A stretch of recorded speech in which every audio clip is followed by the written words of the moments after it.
साथियों, मैं Priyanka Kumar royal institute से आज मैं आप सभी का स्वागत करती हूं संभाग स्तरीय किसान महोत्सव 2023 के अंदर। आज अपन इसमें पशुधन नस्लों के बारे में जानेंगे कि यहाँ पर क्या क्या नस्लें हैं और कहाँ से आई हैं और उनका किस तरह से कैसे उनका पशुपालन किया जाता है, तो उसके बारे में आइए अपन जानते हैं। सबसे पहले अपन आज जो ये मारवाड़ी नस्ल के घोड़े के ओनर हैं उनसे बात करेंगे। ये बताएंगे अपने को इसके बारे में कि घोड़ा की क्या विशेषताएँ हैं और उसके बारे में अपन जानते हैं। सर से नमस्कार मैम। Yes sir. जी मैम। सर, मारवाड़ी नस्ल के घोड़े के बारे में बताइए, बहुत ही अच्छा दिखाई दे रहा है। जी, थैंक यू।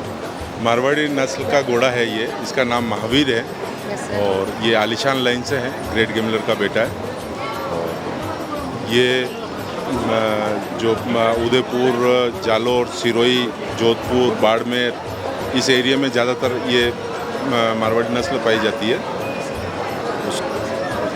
जैसा कि अपन ने देखा, मारवाड़ी नस्ल का घोड़ा जो है वो इतनी ज़्यादा इसकी हाइट है और अभी हाल ही फिलहाल थोड़े ही टाइम पहले जो है वो राष्ट्रीय घोड़ा अनुसंधान केंद्र बीकानेर के द्वारा भी अपना जो पहली मारवाड़ी नस्ल की बछड़ी है जिसका नाम राज प्रथमा है, वो भी मारवाड़ी नस्ल से ही डेवलप की गई है। आगे चलते हैं, अपन देखते हैं पशुधन के बारे में कि और यहाँ पर किस प्रकार की नस्लें हैं। Thank you sir. Thank you. जैसे कि अपन देख रहे हैं यहाँ पर मॉडल्स हैं डिफरेंट तरह की ब्रीड्स के, जिसमें सबसे पहले अपन मुर्रा का देखते हैं। मुर्रा जो है अपने पूरे विश्व के अंदर सबसे ज़्यादा दूध देने वाली नस्ल है, वो मुर्रा प्रजाति की है जो पंजाब और हरियाणा में पाई जाती है। इसके बाद सेकंड अपन बात करते हैं, पूरे विश्व में सबसे ज़्यादा दूध देने वाली नस्ल है वो होल्स्टीन फ्रीजियन गाय है जो कि हॉलैंड की रहने वाली है। इसके बाद अपन बात करें कि भारत में सबसे ज़्यादा जो है वो हाइब्रिड्स के लिए तैयार की जाने वाली जो ब्रीड्स आती है वो अपने जर्सी नस्ल आती है जो कि राजस्थान और भारत की जलवायु के अनुकूल जो है यहाँ पर अच्छे दूध उत्पादन के लिए पाली जाती है। उसके बाद आइए अपन देखते हैं साहिवाल नस्ल की अपन बात करते हैं जो कि पूरे भारत के अंदर सबसे ज़्यादा दूध देने वाली नस्ल है। ये पाकिस्तान मोटगुमरी ज़िले के अंदर पाई जाती है जिसका दूध सबसे ज़्यादा मीठा होता है। ये गोट की बीटल नस्ल है। आप साथियों ने जैसे सुना होगा कि भारतवर्ष के अंदर बकरी की कुल 37 नस्लें पाई जाती है, उसमें सबसे ज़्यादा यदि कोई दूध देने वाली गोट की नस्ल है तो वो बीटल है। बेसिकली ये पंजाब से ओरिजिनेटेड है। पंजाब का जो पाकिस्तान बॉर्डर टच का एरिया है, गुरदासपुर, फिरोजपुर और अमृतसर, उस क्षेत्र से ये पाई जाती है। इसकी विशेषता की यदि अपन बात करते हैं तो इसका कलर है वो ऑलमोस्ट जेट ब्लैक कलर होता है। कुछ एक केसेस में अपने को रेड टैन कलर या चॉकलेटी कलर भी इस ब्रीड में देखने को मिल सकता है। बाकी इसकी बॉडी का फीचर की बात करते हैं तो सींगों का पैटर्न या तो फोल्ड होते हैं, फोल्ड का मतलब सींग नहीं होते, और यदि होते भी हैं तो बैकवर्ड सींग होते हैं, चिपके हुए रहते हैं। फेस इसका अपने को स्लाइटली रोमन नोज दिखाई देता है, यानी हल्का उभरा हुआ। फिर इसकी जो आइज़ का पैटर्न अपन देखते हैं, वाइट आइज़ में ये गोट अपने को ऑलमोस्ट देखी जाती है। और जो कानों की स्ट्रक्चर और कानों की लेंथ है वो बेसिकली अपने नॉर्मल गोट की बजाय थोड़ी ज़्यादा रहती है। आप जो ये ब्रीड देख पा रहे हो ये भेड़ की नस्ल है और ये दुम्बा नस्ल इसे कहते हैं। और ये अफ़गानिस्तान, इराक यानी जो सऊदी अरब का जो क्षेत्र है उस क्षेत्र की ये ब्रीड है। इंडिया के अंदर भी अभी इंट्रोड्यूस हो चुकी है। इसकी स्पेसिफिकेशन की यदि अपन बात करें, इस ब्रीड की विशेषता की यदि बात करते हैं तो इसके अंदर आप पीछे देख पा रहे हैं टोटल फैट डिपॉजिट होता है। जहाँ पे अपने नॉर्मल शीप के अंदर पूंछ होता है, वहीं पे पूंछ की जगह इसमें फैट टेल इसे बोला जाता है या दुम्बा इसे बोला जाता है। तो ये पूरा का पूरा पोर्शन जैसे कैमल में अपन हम्प देखते हैं फैट डिपॉजिट होता है, ठीक उसी तरह से ये रहता है।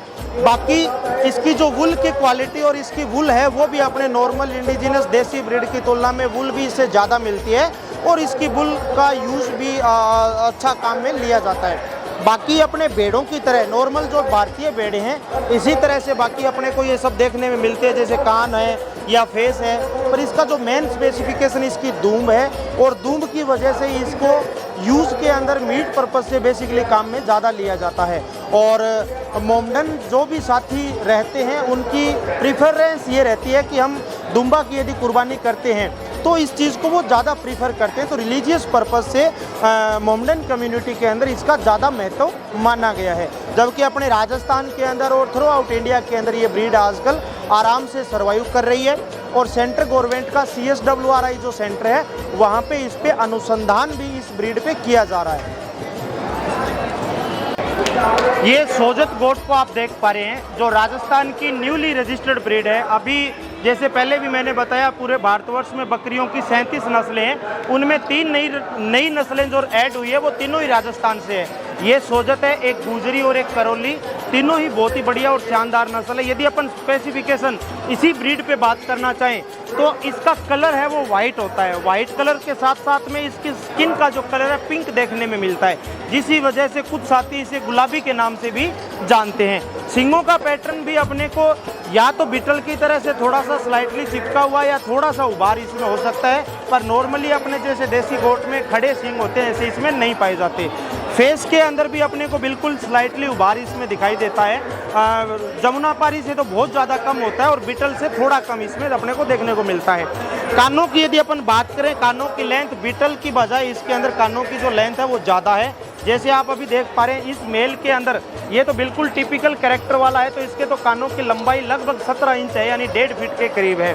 और इस ब्रीड का एक मेजर कैरेक्टर ये भी है कि इसके अंदर बॉडी वेट गेन की जो कैपेसिटी है वो ज़्यादा है नॉर्मल देसी ब्रीड की कंपैरिजन में। 1 साल का जब इसका मेल होता है तो 1 साल में 55 से 60 kilo body weight normal condition में आ जाता है, और लगभग 1.5 से 2 साल के अंदर 1 क्विंटल के राउंड फिगर इसका वजन है वो पहुंच जाता है। और ये डबल और ट्रिपल बच्चे देने के अंदर भी ट्विंस और ट्रिपलेट के लिए भी इस ब्रीड को मेनली पाला जाता है। मैक्सिमम इसे मीट पर्पज़ के उद्देश्य से काम में लिया जाता है। ये जो हमारा बकरा आप देख पा रहे हैं ये सोजत नस्ल का सेरा बकरा है।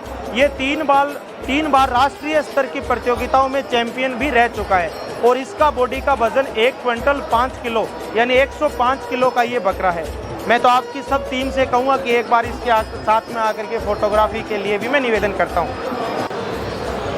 जैसा कि सर ने हमें इसके बारे में बताया, जो न्यूली रजिस्टर्ड ब्रीड है उनके बारे में सर ने बहुत अच्छे से डिटेल में बताया। तो कोई भी किसान भाई अगर चाहें इनकम प्राप्त करना पशुपालन से, तो बिल्कुल जो है वो इस तरह की ब्रीड्स है उनको पालकर जो है वो अपने आर्थिक उद्देश्यों को पूरा कर सकता है और आर्थिक रूप से जो है वो आय प्राप्त कर सकता है। वैसे मैं बताना चाहूँ कि राजस्थान के अंदर 6 गोट की सरकारी मान्यता प्राप्त नस्लें हैं, और राजस्थान पूरे देश भर के अंदर गोट के कंडीशन के अंदर फर्स्ट पोजीशन पे है, इवन गोट मिल्क में भी और गोट की पॉपुलेशन और स्ट्रेंथ के अंदर भी।